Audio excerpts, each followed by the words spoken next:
हाय। अभी थोड़ी देर पहले मैंने अभिजीत दीपके का एक वीडियो देखा जिसमें उसने अनाउंसमेंट की है जंतर मंतर पार्ट 2 की।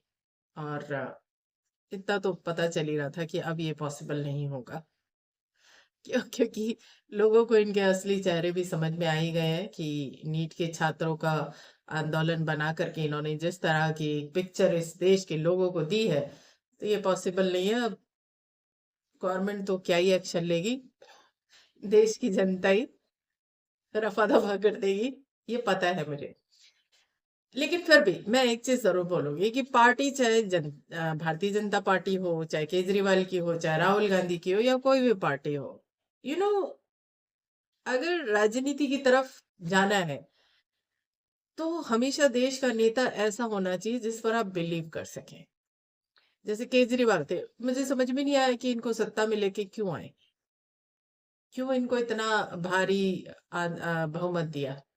बिकॉज इन्होंने कुछ अन तो किया नहीं था। जो था अन्ना हजारे का स्टेज था, अन्ना हजारे के स्टेज पे ये नहीं आते, कौन जानता था कि केजरीवाल कौन है।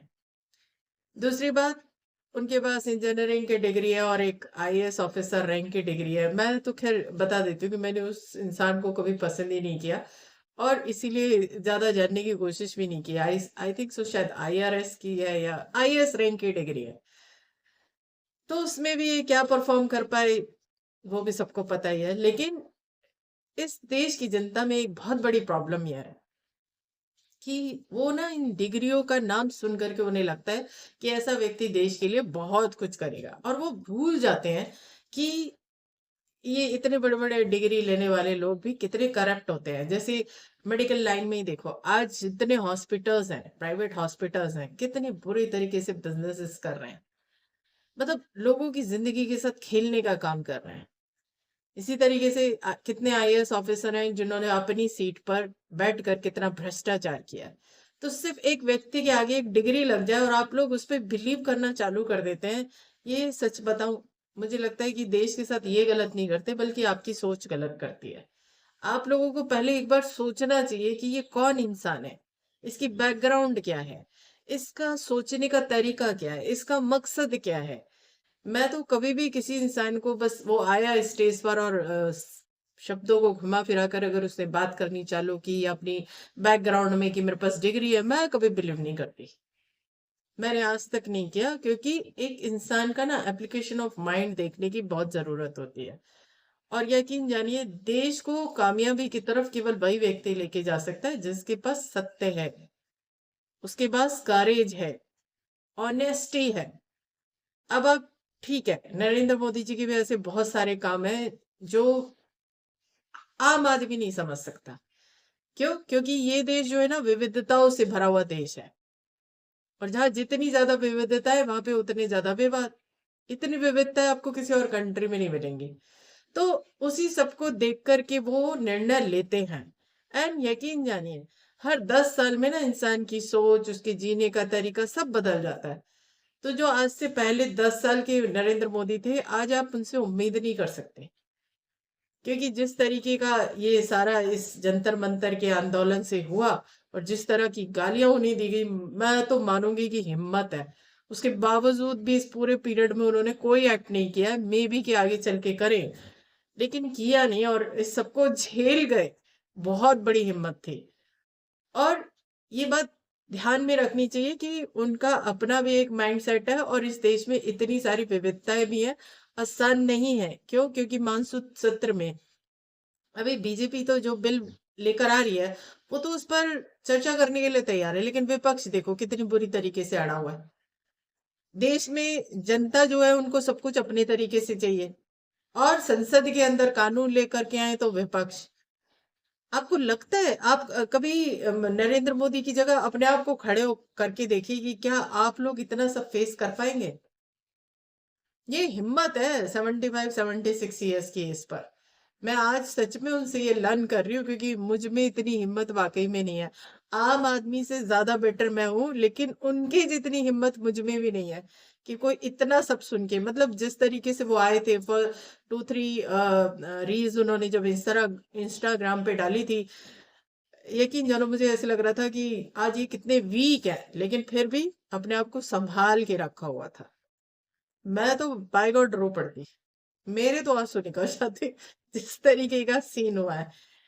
तो मैं इस वीडियो के थ्रू ये कन्वे करना चाहती हूँ कि ठीक है, अभिजीत दीप के या सौरभ दास जैसे लोगों में भी पहले जान तो लो कि वो है कौन, करेंगे क्या, इनका मकसद क्या है। एकदम से उठाए 15 दिन के अंदर ही एक सोशल मीडिया पे अकाउंट आता है और आप उठा करके उसे सपोर्ट करना चालू कर देते हैं। जबकि ये जो आंदोलन था ना, यकीन जानिए ये आंदोलन होना ही नहीं चाहिए था। रीजन क्या था? 3 मई को नीट का एग्जाम हुआ था और 12 मई को कमेटी ने डिसाइड कर लिया था कि इसको दोबारा से करेंगे। एंड 15 मई तक सरकार ने दे दी थी परमिशन कि हाँ ठीक है, नीट का एग्जाम दोबारा से करते हैं। एंड 15 मई को ही चीफ जस्टिस ऑफ इंडिया ने कॉकरोच जैसा वर्ड यूज किया। 16 मई को सोशल मीडिया अकाउंट बन गया। तो गवर्नमेंट पहले ही डिसीजन ले तो चुकी थी। लड़ाई करनी थी तो इस बात की लड़ाई करनी थी कि ये जो शिक्षा पद्धति हमारे देश के अंदर बनी हुई है और इसमें इतने पेपर लीकेज होते हैं, तो इस सिस्टम को सुधारा जाए।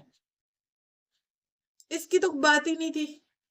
बस नीट के लोगों के साथ बुरा हुआ, इतनी आत्महत्या हो गई, ऑफ कोर्स हुई है, पर उस सब में आप इस चीज को इग्नोर नहीं कर सकते हैं कि उसमें उनको पढ़ाने वाले टीचर्स, उनके साथ रहने वाले लोग या उनके माँ बाप की कोई रिस्पॉन्सिबिलिटी नहीं थी।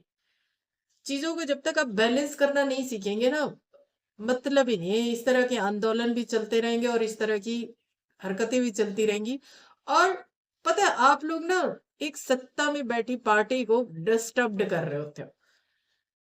आज मुझे मेरे हिसाब से चाहिए, उसको उसके हिसाब से चाहिए। अब जैसे आरक्षण बिल, इस पर भी अभी आंदोलन होने वाला है, शायद 21 अगस्त से स्टार्ट हो रहा है। पर मेरा सवाल एक है कि अगर आरक्षण किसको मिला हुआ है? लोगों को मिला हुआ है। तो आपस में खुद ही बैठ करके डिसाइड कर लो ना कि ये आरक्षण कहाँ कहाँ से हट हट जाना चाहिए। देखो तो सही, आप लोगों से मनवा पाओगे कि नहीं मनवा पाओगे? आप सरकार के ऊपर सब कुछ डालते हो, जबकि सरकार के पास आरक्षण नहीं है। आप लोगों को आरक्षण खत्म करना है और जिन लोगों को आरक्षण मिला हुआ है, जरा उनके साथ बात करके देखो। आपको पता चलेगा कि वो कितना तैयार होंगे, कितना नहीं तैयार होंगे। नहीं, सरकार के हाथ में पावर होती है। सरकार के हाथ में पावर है तो देखो तो सही कि संसद के अंदर क्या चल रहा है। विपक्ष तैयार नहीं है सुनने के लिए। इतने दिन से मानसून सत्र चल रहा है।